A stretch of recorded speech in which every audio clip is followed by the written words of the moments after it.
말도 안 되는 일이 벌어졌습니다. 중국어 대신 한글을 사용하겠다며 난리를 피운 대만 학생들 때문에 정부에서 한글 사용을 전면 금지시켰다고 하는데요. 그런데 그때 충격적이게도 단 하루 만에 수천 명의 대만 학생들이 한글을 들고 거리로 쏟아져 나왔다고 하죠. 대체 대만에서 무슨 일이 벌어지고 있던 걸까요? 저는 대만 타이난의 역사교수 67세 린춘밍이라고 합니다. 역사교수로 오랜 세월을 살아오며 많은 아픔과 고통들을 느끼곤 했어요. 대만어와 원주민 언어는 아주 오랜 기간 동안 정치적, 사회적 이유로 탄압을 받아왔습니다.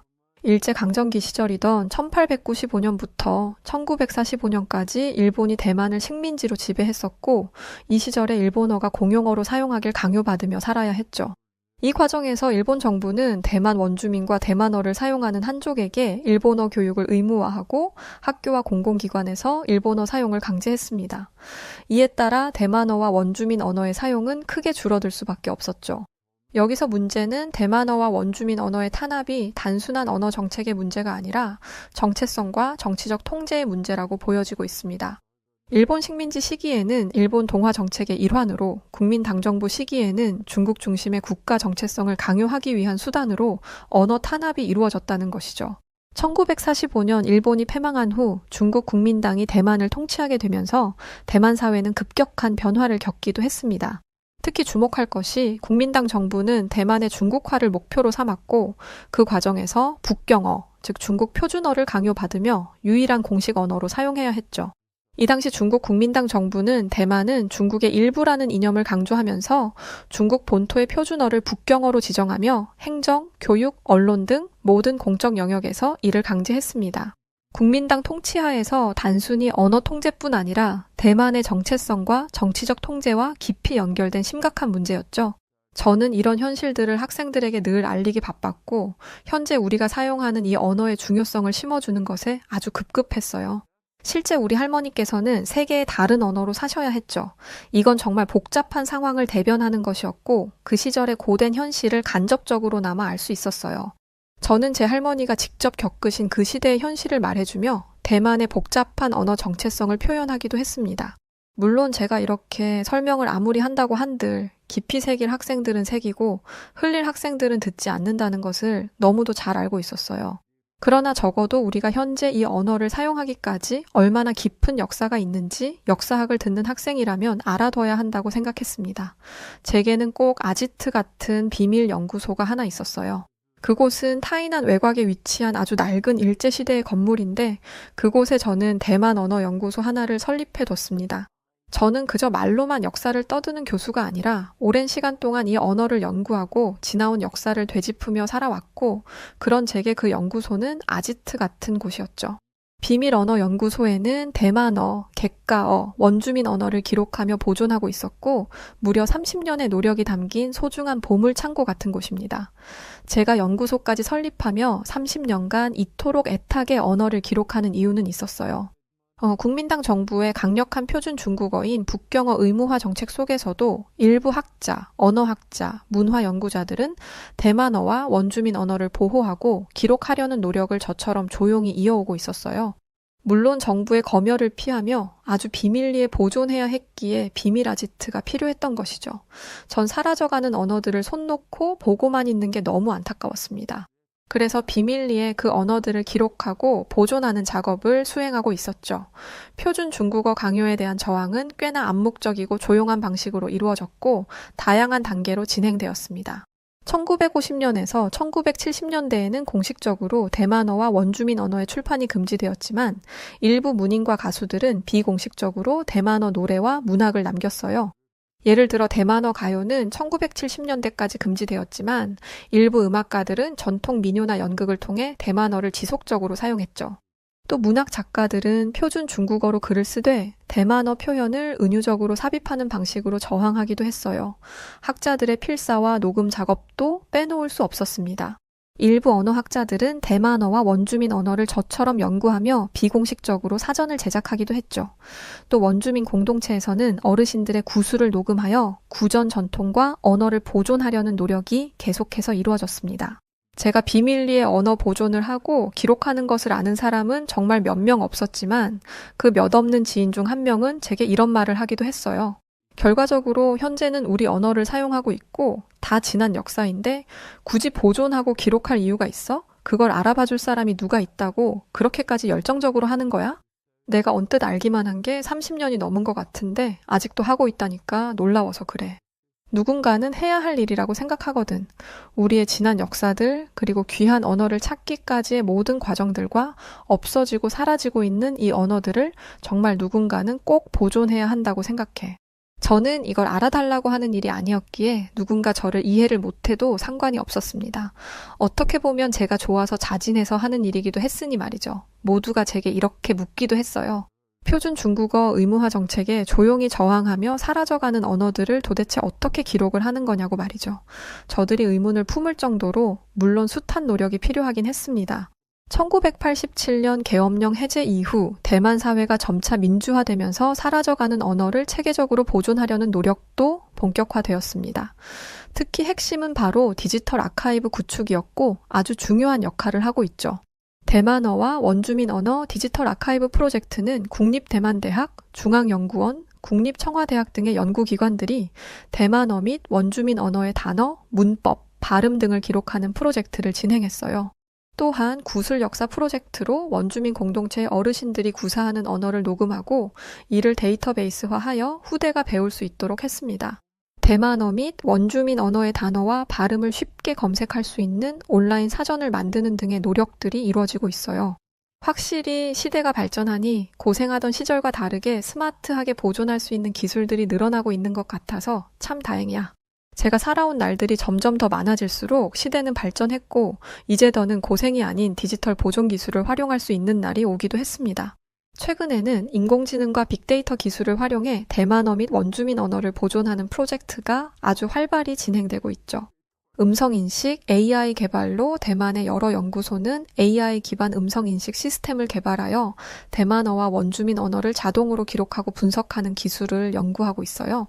이 외에도 모바일 앱을 활용한 학습 시스템이나 디지털 박물관, 클라우드 저장소 등 사라져가는 언어를 손쉽게 보존하는 현명한 기술들이 점점 늘어나고 있죠.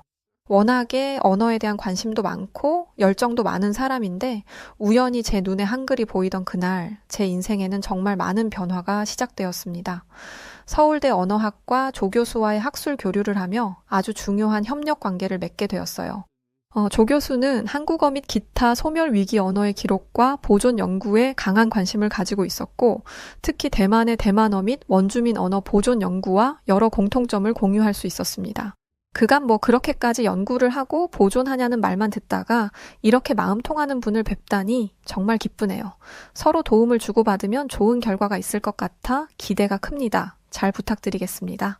조 교수와의 만남은 너무 기뻤어요. 어떤 연구를 하고 있는지, 보존은 어떤 방식으로 하고 있는지 세세하게 들을 수 있으니 더욱 좋았습니다. 무엇보다 조 교수에게 들은 한글에 대한 내용은 정말 큰 충격을 받는 계기가 되었어요. 조 교수가 소개한 한글 창제의 역사와 훈민정음의 과학적 그리고 철학적 가치에 대해 이런 말을 했습니다. 훈민정음은 백성을 가르치는 바른 소리이죠. 훈민정음의 과학적 철학적 가치는 대단하거든요. 한문을 읽고 쓰기가 어려운 일반 백성들이 자신의 생각을 표현할 수 있도록 해줬고 기존 중국 한자 의존에서 벗어나 조선의 독자적인 문자 체계를 확립한 계기였거든요. 훈민정음, 한글의 역사는 제가 알던 것보다 상당한 수준이었습니다. 조선 세종 25년 세종대왕과 집현전 학자들에 의해 창제되었으며 1446년 훈민정음이라는 이름으로 반포되었다고 해요. 당시 조선 사회에서는 한문이 공식 문자였고 지배층인 양반 계급만이 이를 익힐 수 있었다고 합니다. 이에 세종대왕은 백성들이 쉽게 배워 사용할 수 있는 새로운 문자를 만들어낸 것이었죠. 훈민정음의 과학적 가치는 알아볼수록 실로 대단한 수준이었습니다. 훈민정음은 의문학적 원리를 아주 철저히 반영한 체계적인 문자거든요. 그래서 세계적으로도 과학성이 뛰어난 문자로 평가받고 있죠. 훈민정음의 자음은 사람의 발음 기관을 본떠 만들어졌는데 사람의 발음 기관의 구조를 시각적으로 표현한 것으로 세계적으로 유래를 찾기가 참 어려운 과학적 체계를 갖추고 있답니다. 모음은 비교적 철학적 원리를 반영했어요. 삼재라 하여 하늘, 땅, 사람, 음양오행 사상에 기반을 두고 만들어졌죠.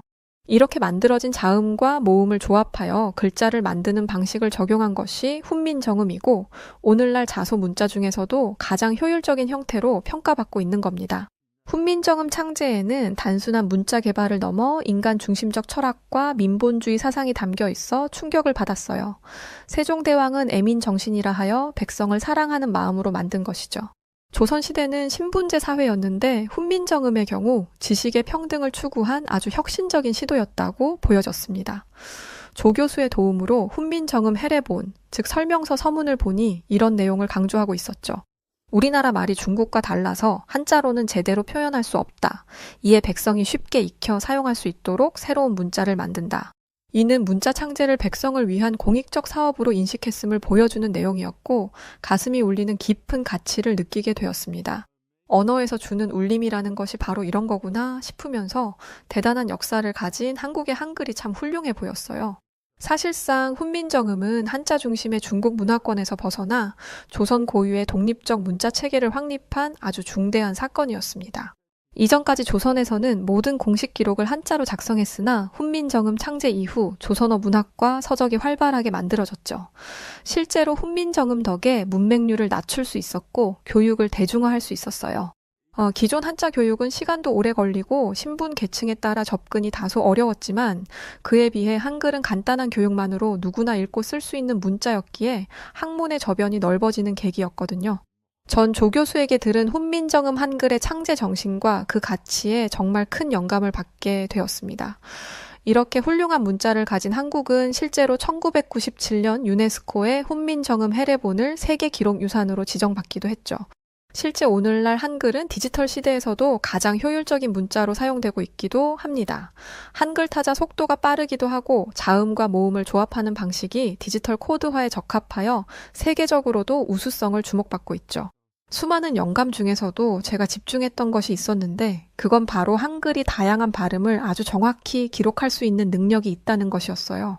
한글은 세계적으로 음운을 가장 체계적이고 과학적으로 기록할 수 있는 문자로 평가받는데 이유 중 하나가 한글이 갖는 자음과 모음의 조합 방식, 음운 변화 반영 능력, 다양한 발음 구별 기능 덕이라고 했습니다. 한글은 자음과 모음의 조합을 통해 이론적으로 모든 언어의 소리를 기록할 수 있는 문자 체계를 갖추고 있다고 했어요. 한글은 동일한 자음에 대해 예사소리, 된소리, 거센소리를 구별할 수 있어요. 다른 언어에서는 같은 철자로 발음이 달라지지만 한글은 이를 명확히 구별하여 표기할 수 있죠. 그리고 한글은 자음과 모음을 조합해 음절 단위로 구성되므로 연속된 발음을 아주 자연스럽게 표기할 수 있어요. 음절 단위 조합 방식 덕에 한글은 연속된 발음을 자연스럽게 기록할 수 있죠. 제가 조교수의 말을 듣다 보니 한글은 한국어뿐 아니라 외국어 발음이랑 방언도 정확하게 표기가 가능하네요. 다른 문자 체계보다 외국어 발음을 한글로 훨씬 자연스럽게 사용할 수 있겠어요. 그리고 다른 문자로 기록하기 어려운 소리까지도 한글은 표현이 가능한 게 정말 신기하긴 하네요. 한글의 우수성을 어느 정도 알긴 했지만 조교수를 통해 깊이를 알수록 대단하다는 생각이 들었습니다. 감히 그 시대에 백성들을 위한 문자를 창조한다는 것이 결코 쉬운 일이 아니었을 텐데 말이죠. 한참 조교수와 한글의 역사를 알아가던 중 문득 이런 생각이 들었습니다. 어쩌면 한글의 과학적 체계가 대만어의 풍부한 성조와 발음을 표현하는데 적합하지 않을까? 한글만큼 표현이 자유로운 문자는 없을 것 같은데 말이야. 그렇게 순간 떠오른 아이디어로 저는 며칠 내내 고민을 했고 아무리 생각을 해봐도 한글과 대만어가 결합하면 낼 시너지 효과가 상당할 것으로 예상되었어요. 그리하여 저는 교수팀과 함께 대만어 발음을 한글로 정확히 표기하는 일명 대만어 한글 표기법 연구를 시작했습니다. 연구의 시작으로 연구소 학생들과 함께 노인들의 이야기를 한글로 채록하는 프로젝트를 진행했어요. 대만의 역사적, 문화적 배경을 고려할 때 특히 대만어와 원주민 언어의 차이점이나 대만 사회의 변화에 대한 경험을 기록하는 것이 제게는 정말 큰 의미가 있을 것 같았고 그건 한글만이 도와줄 수 있다고 생각했습니다. 노인분들을 상대로 하여 역사적 사건과 우리가 모르는 문화적 변화 등을 인터뷰하고 그 이야기들을 정리해 한글로 기록하는 것이 우리의 목적입니다. 예를 들면 대만의 일제강점기, 국민당의 통치 시기, 대만 독립과 관련된 개인적인 경험 등을 다룰 수 있죠. 어르신들은 인터뷰가 낯설고 경계하실 수 있으니 편하게 이야기를 나누는 방향으로 가는 게 좋을 거예요. 또한 사전 질문지를 미리 작성해가면 인터뷰가 수월할 겁니다. 연구소 학생들에게 조언을 해주며 그렇게 저희들은 열심히 노인들의 삶이 녹아있는 이야기를 한글로 기록하며 대만의 역사를 담아냈어요. 수많은 시간이 필요했고 노력이 필요했지만 결과적으로 너무 뿌듯했습니다. 심지어 제가 한글을 선택한 것이 정말 훌륭한 결정이었다는 생각이 든 결정적인 사건이 하나 벌어졌어요. 단순히 역사를 기록하려고 시작했던 일이고 제 선택이었는데 이것이 어느 날부터 대만 지역 사회로 크게 확산이 된 것입니다. 타이난 야시장에서 시작된 대만어 한글 메뉴판 프로젝트는 그야말로 정말 가볍게 시작된 것이었는데 이게 관광객과 현지인들에게 너무 큰 호응을 얻게 되었어요. 이렇게까지 많은 사람들이 열광하며 좋아할 줄은 상상도 못했는데 결과가 상당한 수준이네? 한글과 대만어의 결합으로 정말 좋은 결과가 있을 거라 예상을 하긴 했다만 이 정도 파장을 불러올 줄은 꿈에도 몰랐어. 심지어 타이난 대학 언어학과 학생들이 참여하면서 대만어 한국 결합 프로젝트 운동은 더욱 확대되었습니다. 특히나 젊은 세대들에게 대만어 학습에 새로운 관심을 불러일으키게 되었죠. 한글이 가진 민중의 언어 철학이 널리 퍼지기 시작하면서 대만의 언어 정체성 운동과 공명하기 시작했습니다. 제가 정말 너무도 알리고 싶었던 사실이 널리 퍼지기 시작하니 정말 뿌듯했어요. 한글이 가진 민중의 언어 철학은 대만의 언어 정체성 운동과 매우 깊은 공명 관계를 형성할 수 있습니다. 두 곳 모두 사회적, 정치적 억압과 문화적 독립을 위한 중요한 수단으로 언어를 바라보고 있었고, 언어가 두 곳의 민족적 정체성을 지키고 발전시키는 핵심 요소였으니 말입니다. 실제로 학생들은 이런 말들을 하곤 했어요. 세종대왕이 훈민정음을 창제한 목적이 단순히 문자 체계를 마련하는 것이 아니라 백성들이 쉽게 배우고 쓸 수 있는 문자를 통해 지식의 평등과 문화적 자주성을 지키고자 했던 거래. 한마디로 한글 그 자체로 백성을 위한 문자인 거지. 너무 훌륭하지 않아? 우리 대만도 중국, 일본, 그리고 대만 고유의 원주민 언어들의 영향을 받으며 복잡한 언어적 환경이었잖아. 특히 중국 표준어인 북경어를 강요받고 억압당해 왔는데 한국도 같았잖아. 억지로 한문을 사용해야 했잖아. 근데 결국 한국과 우리는 각자의 언어를 만들거나 지키려는 노력을 했고 여기서 민중의 언어 철학에 대한 공통점이 있다고 생각해. 젊은 세대들은 이제야 비로소 언어 정체성에 대한 관심도가 높아졌고 그와 동시에 한글과 대만어, 이 두 언어 운동의 공통된 철학이 민족적 정체성을 지키고 민중의 목소리를 사회에 전하는 것이라는 것을 알았죠. 이것은 결국 정말 큰 변화를 만들게 되었습니다. 북경어 강요 정책에 대한 조용한 저항의 상징으로 한글 학습이 점점 확산되기 시작했고 이 사례는 한국 역사와 대만 역사에서 모두 아주 중요한 의미를 지니고 있었죠. 특히나 언어를 통한 정치적 저항과 민족적 자아의 보호는 한글과 대만의 민난어 모두에 아주 중요한 역할을 하고 있었어요. 단지 언어가 의사소통의 수단이 아니라 자유와 자주성의 상징으로 가능하게 된 계기가 되었습니다.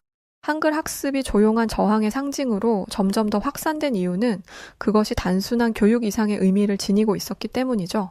이건 결국 민족의 정체성과 자주성을 지키는 행동으로서 한글 학습은 문화적, 정치적 저항의 중요한 수단을 대신 보여주는 행위였습니다.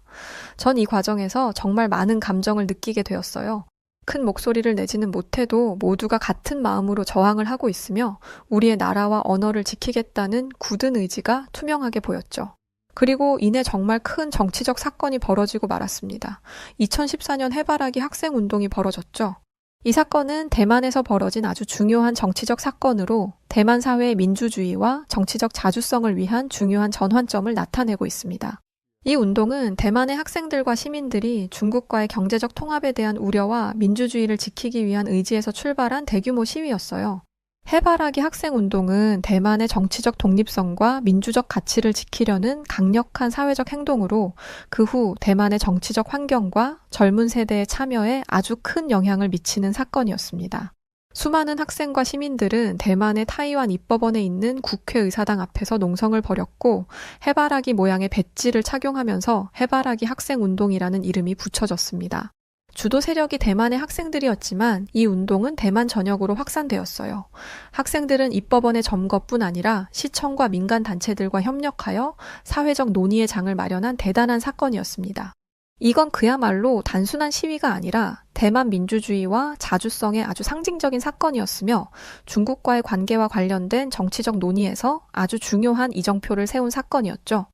대만 국민들은 스스로 민주적 가치를 지키기 위한 노력을 보여주었고 대만 사회에서의 시민 참여와 정치적 각성을 촉진한 전환점이 되었습니다. 심지어 학생운동 참가자들은 대만어 한글 프로젝트에 참여를 하며 정치적 의미가 더 깊어졌어요. 이들의 활동은 단순한 정치적 저항을 넘어 언어를 통한 민족적 자아와 대만의 문화적 독립성을 지키려는 피나는 노력으로 해석할 수 있었습니다. 한마디로 중국 표준어인 북경어의 강요에 대한 강한 저항이었지만 이는 정치적 독립만을 뜻하는 것이 아니라 대만어와 원주민 언어의 보존을 위한 활동이기도 했습니다. 저는 이 눈물 나는 광경을 보며 목소리를 냈고 제 발언은 크게 화제가 되었어요. 위대한 한국의 한글은 우리 대만에게 언어를 되찾는 방법을 가르쳐 줬습니다. 두 나라가 비슷한 역사의 아픔을 겪었고 공존하는 마음일 뿐입니다. 우리의 것을 찾는다는 것은 결코 잘못된 일이 아니며 그 누구도 그 어떤 나라도 감히 강요할 자격은 없습니다. 중국 들으라고 대놓고 한 발언이었습니다. 이 당시 가장 신경이 곤두서고 예민한 게 중국이었으니 말이죠. 속 시원하게 발언을 하고 나니 그제야 마음이 편해졌어요. 이제야 비로소 30년간 홀로 싸워온 결과를 제대로 받는 것 같았습니다. 그러나 인생은 참 뜻대로 풀리지 않았고 생각지도 못한 큰 변수를 마주하게 되었어요. 다른 것도 아닌 당국의 견제와 학술적 논란이 일파만파 커지게 되었습니다. 대만 교육부는 대대적으로 공표를 해버렸죠. 비공인 문자 사용을 엄하게 제한합니다. 대만 내에서 공식적인 문자 사용에 대한 규제는 더욱 강화될 예정이며 사용 제한에 대한 비공인 문자는 결코 사용하지 않도록 조치를 취해 주시길 바랍니다. 대만 교육부에서는 갑작스레 학술적 용도 외 공공장소에서의 한글 사용에 대한 제재를 해버렸죠. 한글의 도움을 받아 여기까지 온 것인데 이제와 한글 사용을 금한다니 참으로 웃지도 않은 견제였습니다. 이는 분명 대만 내 언어적 통합과 대만어, 그리고 원주민 언어의 보호와 관련하여 문화적 논란이 발생할 수 있다는 것 때문이라 생각했어요. 한마디로 한글을 견제했다고 볼 수 있는 거죠. 대만어보다 한글이 더 크게 자리를 잡을까 두려우니 아예 정부 자체에서 사용을 금지시켜버리는 조치를 했다고 생각했습니다. 아니나 다를까 교육부의 주장에 뒷받침이라도 하듯 일부 언어학자들도 같은 의견을 내기 시작했어요. 애초에 외국 문자인 한글로 자국어를 표기하는 것 자체가 말이 돼? 그건 완전 문화적 종속이잖아.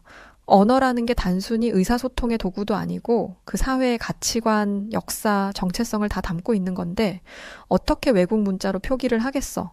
그건 자국 문화와 민족적 자아가 외부의 영향을 받게 되는 상황을 뜻하는 거지. 정부에 이어 반대 세력의 입김이 거세지자 하나둘 기다렸다는 듯 한글을 왜 사용하냐며 한글에 대한 비판을 하기 시작했습니다. 솔직히 이쯤 되니 저 역시 정답이 뭔지 헷갈릴 지경이었어요. 그저 우리의 언어를 지키고자 오랜 세월 노력을 해왔고 한글이라는 정말 좋은 문자를 만나 도움을 받았죠. 그러나 이제 와서 한글은 외국 문자인이 사용하지 말자, 말도 안 된다는 식의 입장이 퍼지니 복잡했습니다.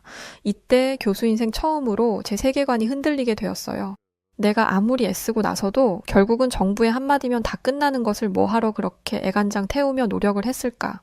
아무리 한글의 우수성을 알리고 도움을 받을 수 있는 문자라고 말한다 한들 정부에서 막아버리고 언어학자들이 반대편에 서버리면 고작 다 늙은 역사교수의 편에 누가 서주겠어. 이제 다 내려놓을까? 저도 사람인지라 제발 좀 들어달라고 반복하는 게 지쳤습니다. 정확하게는 지겨웠다는 표현이 맞겠죠.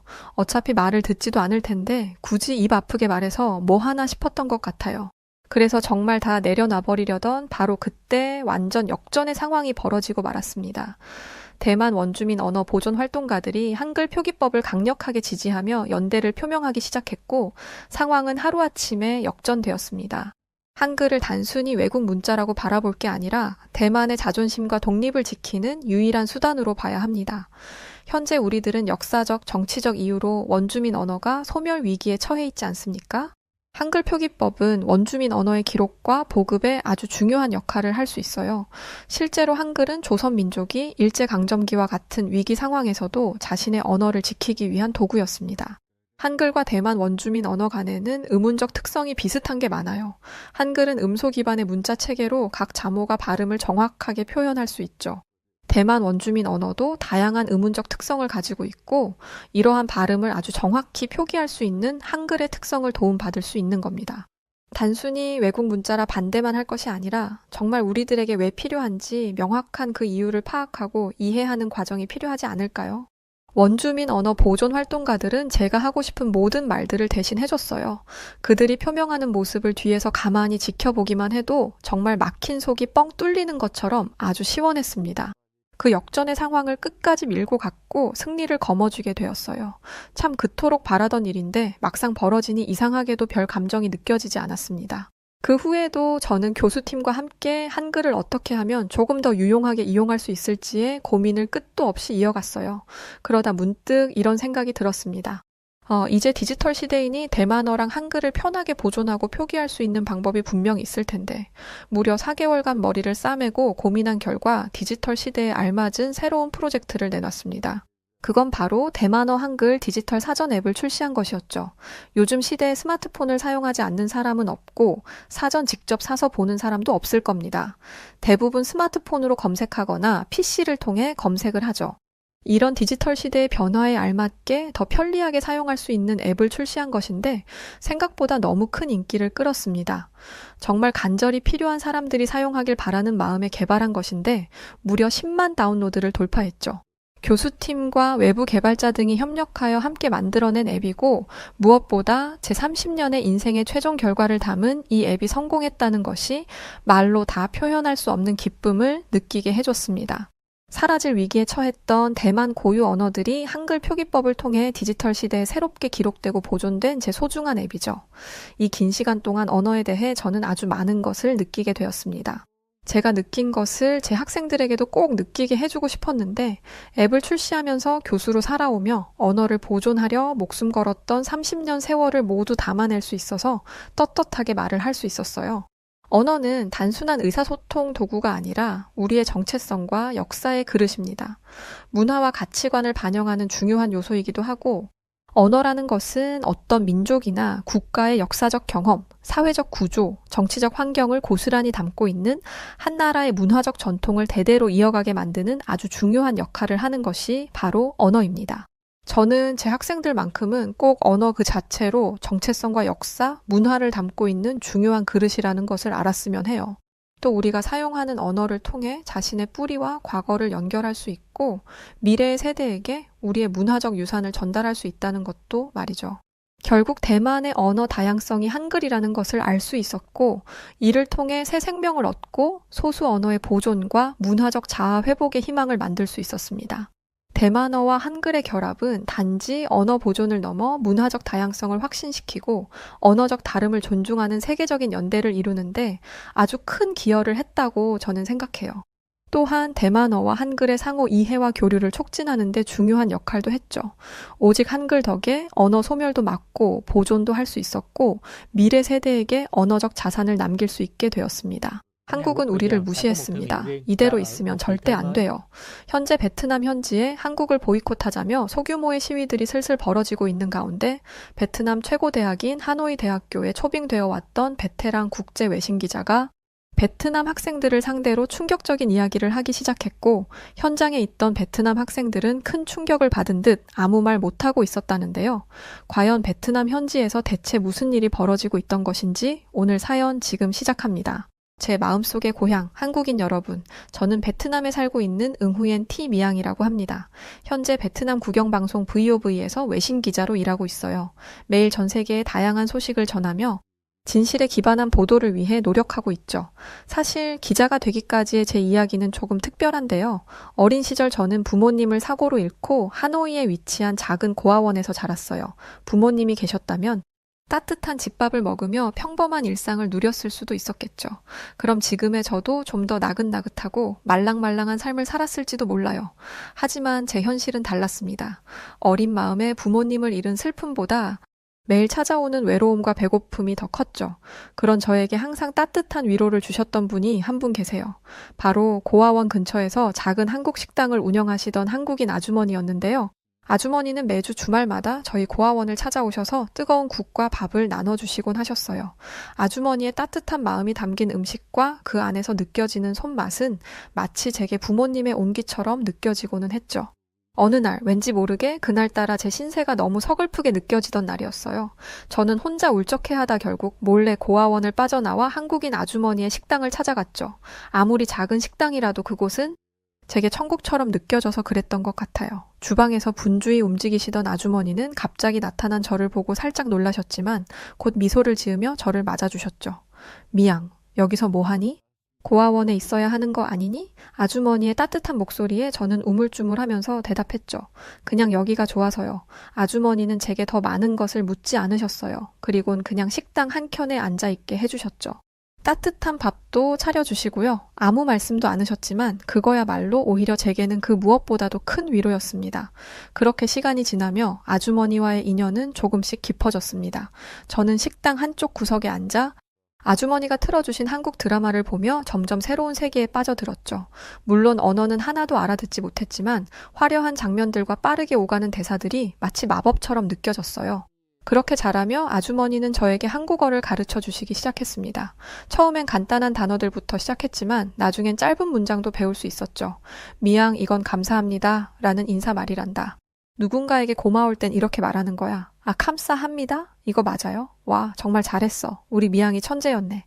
저는 아주머니에게 처음으로 드릴 수 있는 한국말이 감사합니다 라는 사실이 참 기뻤던 것 같아요.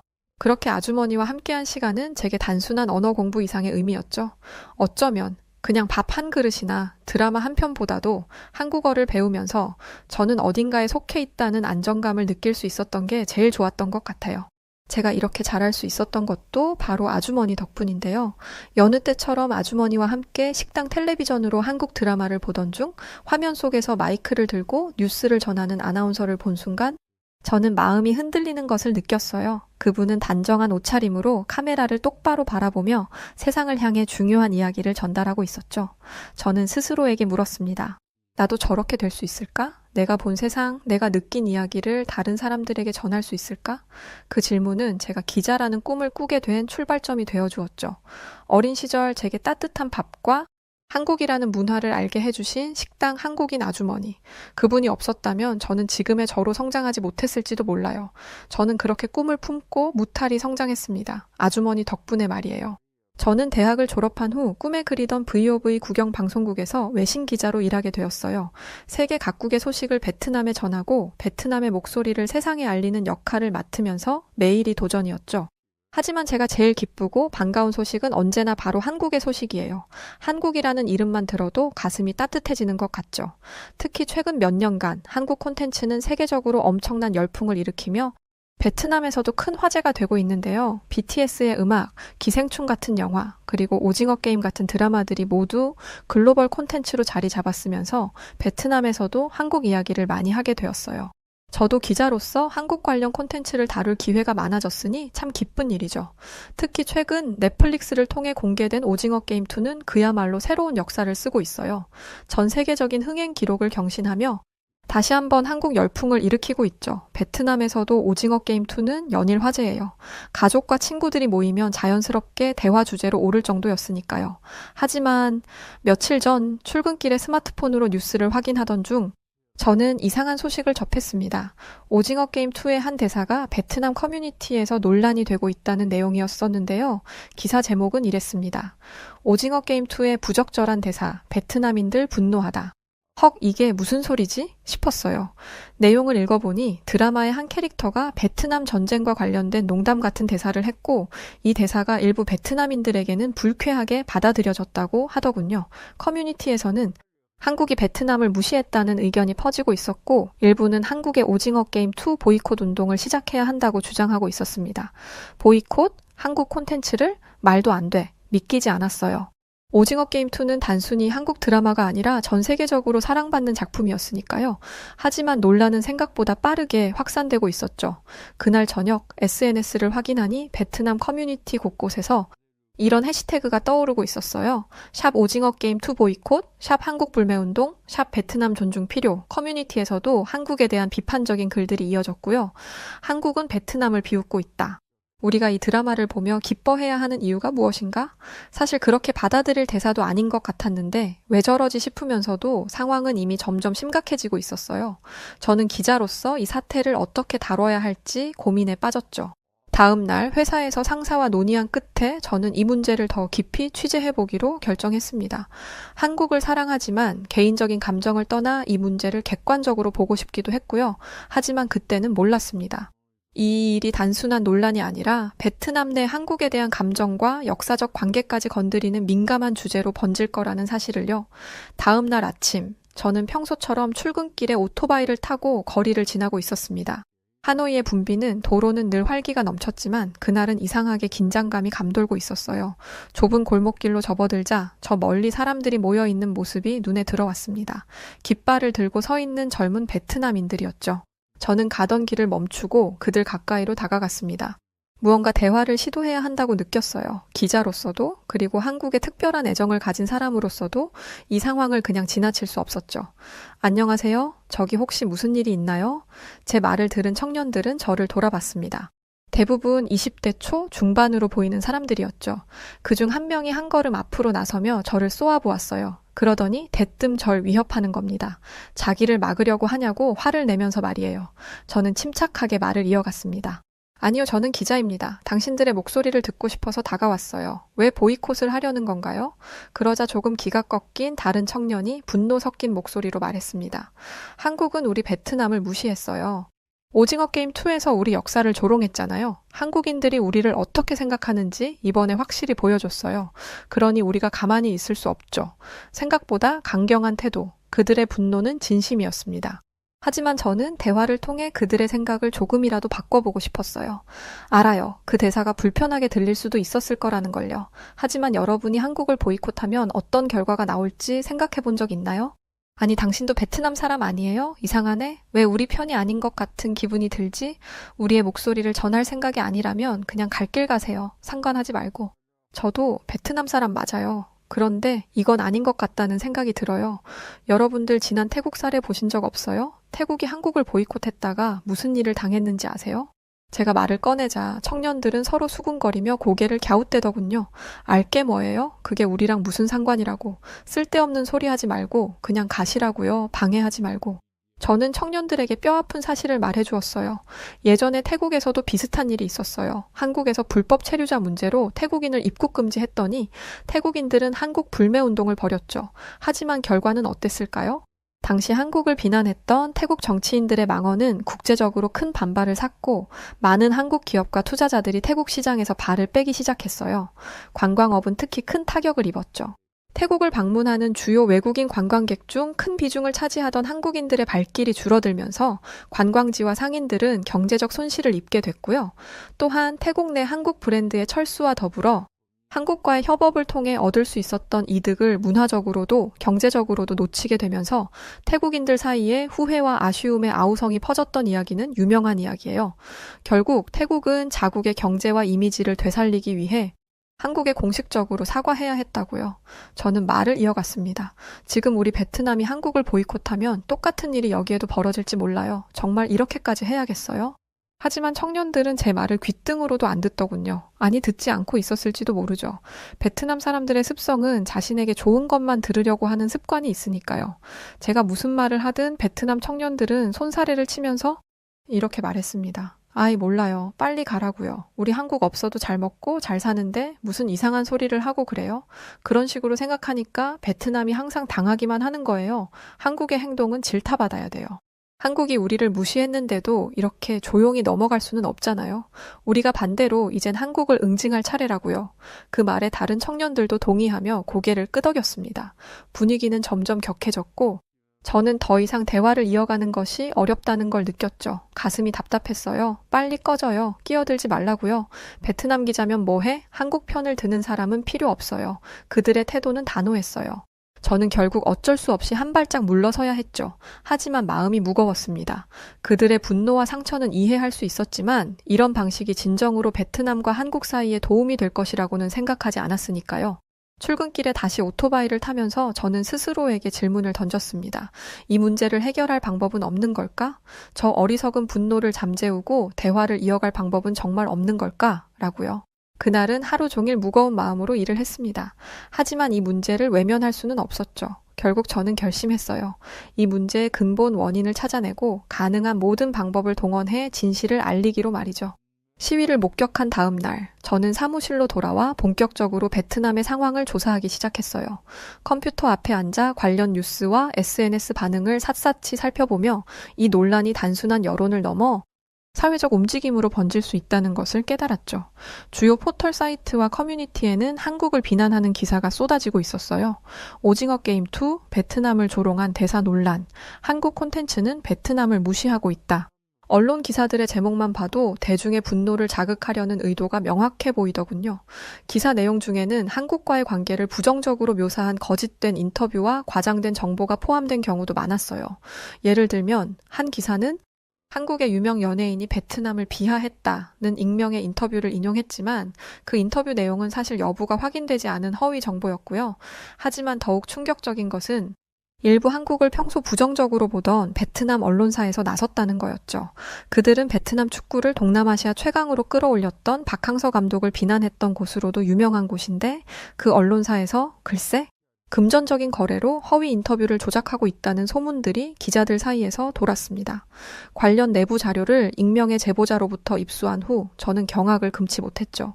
실제로 몇몇 허위 인터뷰는 해당 언론사 특정 프로그램에 사용되기까지 했고 이를 통해 한국에 대한 부정적인 이미지를 강화하려는 의도가 보이고 있었어요. 하지만 해당 인물은 금전을 받고 대본을 읽은 배우라는 사실을 알 수 있었습니다. 그럼에도 불구하고 그 사실은 현지에서 쉬쉬대며 이 모든 움직임은 점점 더 강한 여론을 만들려는 모습을 하고 있었죠. 제가 조사한 자료에 따르면 일부 지역에서는 이미 소규모 시위까지 발생하고 있었어요. 몇몇 상점과 음식점에는 한국인들은 출입 금지한다는 팻말까지 걸고 나온 상점들이 하나둘 생겨나고 있었어요. 정말 당황스러웠습니다. 이러면 절대 안 되는데 어쩌다 이렇게까지 되었나 싶었죠. 아무래도 지금 상황이 잘못 돌아가고 있는 것 같다는 생각이 들더군요. 누군가 의도적으로 이 갈등을 조장하고 있는 게 분명해 보였어요.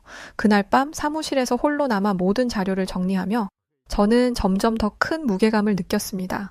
이제 이 문제는 오징어 게임 2의 대사 논란을 넘어서 한국과 베트남 간의 문화적, 사회적 갈등으로 번지고 있었어요. 다음 날 아침 상사가 저에게 묻더군요. 미양, 지금 이 상황 어떻게 생각해? 저는 기다렸단 듯이 대답했죠. 생각보다 사태가 심각해질 것 같아요. 누군가 뒤에서 의도적으로 여론을 조작하고 있는 것 같고요. 이걸 해결하려면 진실을 밝혀야만 해요. 그렇지 않으면 베트남과 한국 모두 더 큰 피해를 입게 될 거니까요. 하지만 진실을 밝히기 위해선 더 많은 자료와 증거가 필요했습니다. 그래서 저는 결심했어요. 이 사태의 전말을 밝혀내고 진실을 알리기 위해 모든 노력을 다할 것이라고요. 지금 베트남에서 벌어지고 있는 이 거대한 흐름을 멈추지 않으면 두 나라의 관계는 회복하기 어려운 지경에 이를지도 모른다고 느꼈거든요. 질문은 점점 더 많아지고 해결해야 할 일은 산더미처럼 쌓여갔지만 전 가만히 있을 수가 없었습니다. 그렇게 여러모로 조사를 해가던 중 하노이 국립대학교에서 강연이 열린다는 소식이 들렸어요. 해외에서 초빙되어 온 강사의 강연이니 당연히 회사에서는 촬영을 다녀오라는 지시가 있었습니다. 초빙 교수님은 미국에서 온 저명한 국제기자로 세계 정세를 분석하여 기사로 만들어 왔던 분이셨어요. 경제와 문화, 심지어 군사학을 비롯 세계 동향까지 국제적 글로벌 관련한 이슈들을 모두 다루었던 베테랑 외신 기자라서 꽤나 흥미롭겠다는 생각이 들었습니다. 그리고 이번 사태도 혹시 소식을 알고 있는지도 궁금했고요. 강연장에 들어섰을 때 좌석은 이미 대부분 차 있었어요. 강연의 주제는 국제 문화 콘텐츠의 글로벌 영향력이었는데 그 제목만으로도 이곳 베트남 학생들의 관심을 끌기에 충분했죠. 저는 조용히 뒤쪽에 자리를 잡고 강사의 이야기를 들을 준비를 했어요. 그렇게 시작된 강연. 초빙 교수님은 문화 콘텐츠가 국가 이미지를 형성하는데 어떤 역할을 하는지 다양한 사례를 통해 설명했어요. 특히 한국 콘텐츠의 성공 사례를 언급하며 그들이 어떻게 세계적인 팬덤을 형성했는지 자세히 다뤘죠. 한참 빠져서 이야기를 듣고 있는데 강의 후반부에 한 학생이 손을 들며 질문을 던지더군요. 교수님, 혹시 오징어 게임 2 베트남 관련한 소식을 아시나요? 아니요, 저는 들은 바가 없습니다, 학생. 무슨 일이라도 있나요? 학생은 말했죠. 한국이 만든 오징어 게임 2 대사에서 베트남 참전 관련한 역사 문제를 들먹여서 우리 베트남 사람들을 모욕했어요. 어떻게 생각하시나요? 순간 움찔했습니다. 드디어 이 질문이 나왔구나. 긴장한 건 저뿐만이 아닌 것 같았어요. 게다가 학생들 몇몇은 고개를 끄덕이며 동의하는 듯 보였죠. 사실 이미 제 눈에는 그 질문이 단순한 의견 표명이 아니라 이미 퍼져있는 보이콧 움직임에 정당성을 부여하려는 시도로 보였어요. 초빙 교수님은 잠시 말을 멈추고 그 학생을 바라봤어요. 그리고 나지막하지만 단호한 목소리로 말을 꺼냈죠. 그래서 여기 있는 학생들은 한국에 분노하고 계신가요? 그러자 학생들은 웅성거리며 베트남은 한국을 보이콧하려고 한다는 이야기를 흘렸습니다. 교수님도 이런 보이콧 운동이 당연히 필요하다고 생각하시죠? 그러자 초빙 교수님 입에서 정말 뜻밖의 말들이 쏟아져 나오기 시작했습니다. 흥미로운 질문입니다. 하지만 그 질문을 하기 전에 여러분은 한국과 베트남의 과거와 현재에 대해 얼마나 알고 계신가요? 여러분이 말하는 한국 콘텐츠에 대한 비난은 역사적 맥락에서 벗어나고 있는 것 같은데요. 저는 교수님의 말을 단박에 그 말을 이해했어요. 오징어 게임 영화에서 문제가 된 대사가 뭐였냐면 드라마 속에 해병대 출신이었던 대호가 자신의 아버지가 베트남전 참전 용사라고 언급한 부분이었는데요. 박정배가 강대회에게 2대 독자를 해병대 보냈냐? 그렇게 귀한 아들을? 이라고 묻자 강대호는 좀 남자다워지라고 아버지가 보냈다. 월남전 참전 용사셨다. 라고 대답했던 부분입니다. 여기서 월남전 참전 용사라는 게 한국군을 미화한다고 해서 난리가 났던 거였는데 이 부분을 바로 짚으신 거죠. 초빙 교수님은 대답을 기다리지 않고 곧바로 베트남 전쟁 당시 한국의 참전 기록을 언급하기 시작했어요. 저는 아시아 역사에 대해서도 관심이 많은 사람입니다. 그러니 이 일을 수십 년째 해오고 있겠죠. 한국은 베트남 전쟁 당시 약 30만 명의 병력을 파병했습니다. 맹호부대, 백마부대, 청룡부대와 같은 주요 부대가 전투에 참가했고 최대 파병 시기인 1969년에는 약 5만 명의 병력이 베트남에 주둔했죠. 심지어 그 과정에서 한국은 약 5,099명의 전사자와 11,232명의 부상자를 냈어요. 그렇다면 여러분은 이분들께 감사해야 하는 게 당연하지 않을까요? 한국은 베트남 전쟁에 와서 목숨을 잃었는데요. 초빙 교수님의 목소리는 차분했지만 그가 언급한 숫자들은 무겁게 울렸어요. 강의실에 있던 학생들이 당황했는지 하나둘 고개를 떨구기 시작했죠. 여러분도 그렇겠지만 한국 역시도 수많은 전쟁을 겪은 나라입니다. 그럼에도 불구하고 한국은 베트남을 위해 1960년대부터 70년대 초까지 베트남을 지원하기 위해 군대를 파병했어요. 물론 이해관계가 서로 다를 수는 있겠지만 중요한 사실은 베트남인들을 위해 목숨을 희생했다는 겁니다. 한국은 수많은 전쟁과 그 고통 속에서 재건했고 지금의 한류를 만들어냈어요. 그들이 제작한 콘텐츠는 단순히 오락을 넘어서 그들의 문화와 역사를 담고 있죠. 여러분이 문제 삼은 대사가 무엇이든 그것이 오히려 베트남의 과거를 되돌아보고 성장할 기회를 제공하는 자극제가 될 수도 있지 않을까요? 초빙 교수님의 말이 끝나자 강의실은 잠시 정적에 휩싸였어요. 학생들 사이에 미묘한 긴장감이 감돌았죠. 그러나 곧 한 학생이 용기를 내어 다시 손을 들고 말했습니다. 교수님 말씀하신 점들은 이해합니다. 하지만 한국군이 베트남 전쟁에서 벌인 만행들, 민간인 학살 사건들에 대해서는 어떻게 생각하시나요? 그런 역사를 가진 나라의 대사가 오히려 상처를 줄 수 있다는 점은 간과하시는 것 아닌가요? 일부 학생들은 그 말에 고개를 끄덕이며 다시금 지지를 보내는 것 같았어요. 그러자 초빙 교수님이 대답했죠. 좋은 지적입니다. 베트남 전쟁 당시 일부 한국군의 민간인 학살과 같은 비극적인 사건이 있었다는 점은 역사적 사실이며 그에 대해 논의할 필요가 있다고 생각해요. 그러나 중요한 것은 이러한 사건들을 어떻게 바라보고 그것들을 교훈 삼아 현재와 미래를 만들어가는가입니다. 교수님은 이 상황이 답답하다는 듯 무거운 목소리로 말했어요. 역사적 비극은 어느 나라에게나 존재합니다. 하지만 과거를 비난하는 데만 머물러 있으면 미래를 만들 수 없어요.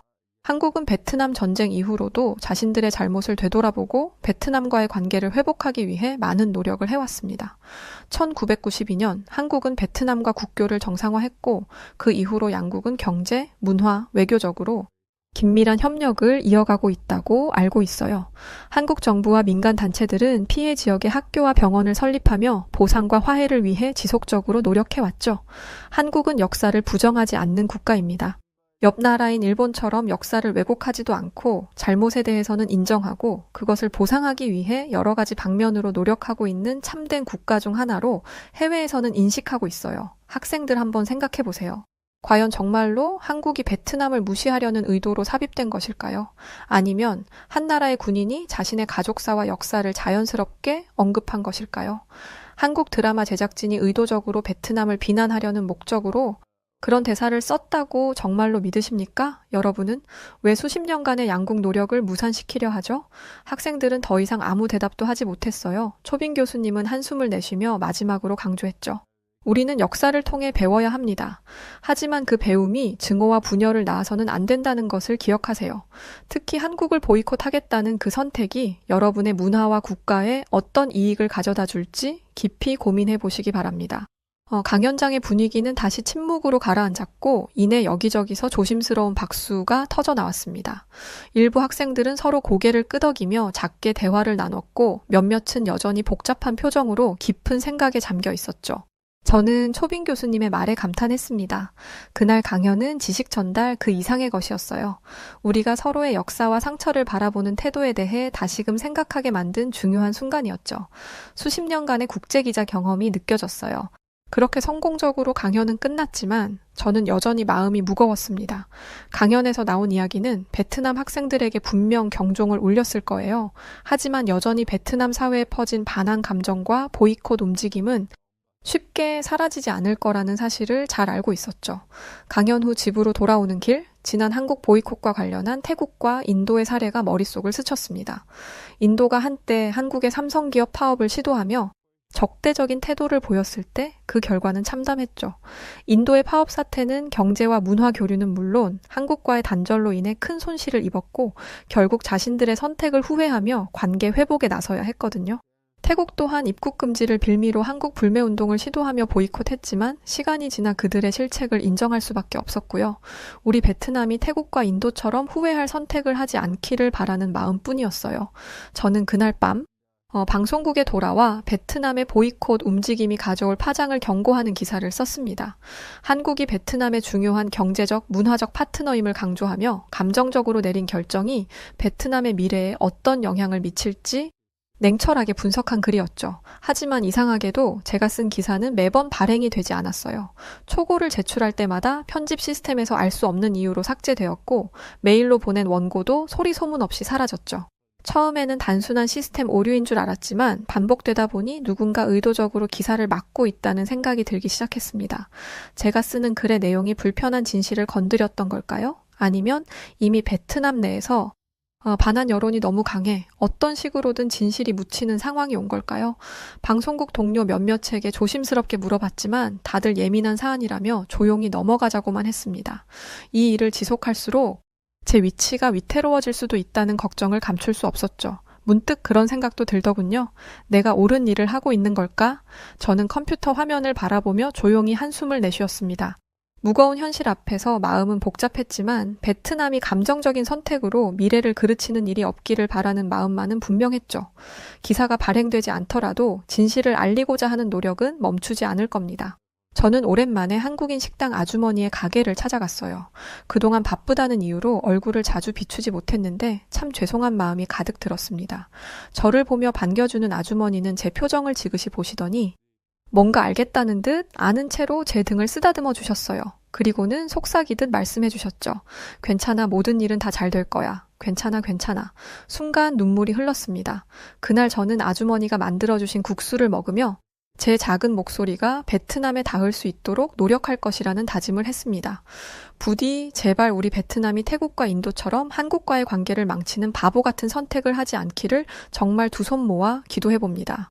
네, 오늘 사연 여기까지입니다. 저는 처음 듣는 이야기였는데 뉴스를 보니 실제로 한국을 보이콧하겠다는 뉴스가 있긴 하군요. 사태가 커지지 않기를 저도 바라봅니다. 자, 그럼 오늘 사연 어떻게 들으셨나요? 사연이 좋으셨다면 구독과 좋아요 부탁드리고 그럼 지금까지 사연을 전해드린 여우튜브 송은지였습니다. 더 좋은 영상으로 찾아뵙겠습니다. 영상 봐주셔서 감사드리고 고맙습니다. 그리고 항상 건강하세요. 사랑합니다.